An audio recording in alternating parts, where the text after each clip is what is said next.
Que signifie donc cette promesse? C'est l'Esprit qui me glorifiera. Quelle est donc cette gloire de Christ que doit nous révéler l'Esprit? Et comment nous la révèle-t-il? Par les Écritures, nous savons ce qu'est la gloire de Christ. Nous y lisons ceci. Tu l'as couronné de gloire et d'honneur. Tu as mis toutes choses sous ses pieds. Nous ne voyons pas encore maintenant que toute chose lui soit assujettie. Hébreux 2, 7. Et que toutes choses lui ont été soumises. Notre Seigneur voit dans sa gloire, dans le fait que toutes choses lui ont été données. C'est lui qui me glorifiera parce qu'il prendra de ce qui est à moi. Tout ce que mon Père a est à moi. C'est pourquoi je vous ai dit qu'il prendra de ce qui est à moi et qu'il vous l'annoncera. Jean 16, 15. Tout ce qui est à moi est à toi. Je suis glorifié en eux. Jean 17, 10. En élevant Christ au-dessus de toute domination, de toute autorité, de toute puissance, de toute dignité, le Père a mis toutes choses sous ses pieds. Il a donné le nom qui est au-dessus de tout nom, afin qu'au nom de Jésus, tout genou fléchisse. Philippiens 2, 9, 10. Le règne, la puissance et la gloire se réunissent en lui. À celui qui est assis sur le trône et à l'agneau, soit la louange, l'honneur, la gloire et la force au siècle des siècles. Apocalypse 5, 13. Voilà donc comment Jésus est glorifié au ciel. C'est en siégeant sur le trône de la gloire de Dieu, ayant toutes choses sous ses pieds. Éphésiens 1, 20, 23. Quand le Saint-Esprit vient glorifier Jésus en nous, c'est sous cet aspect-là qu'il nous révèle sa gloire.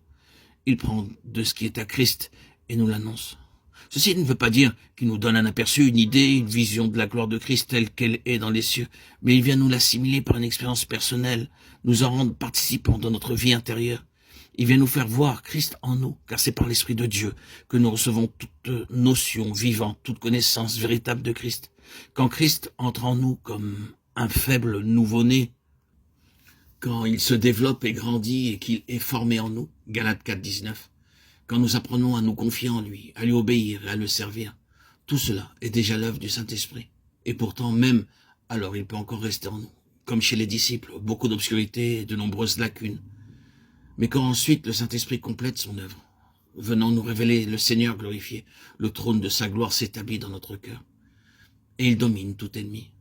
Toute force propre doit faire sa reddition, toute pensée devenir captive, tout doit obéir à Christ, pour que de notre nature ainsi renouvelée s'élève ce chant de louange, gloire à celui qui est assis sur le trône, Apocalypse 5, 13.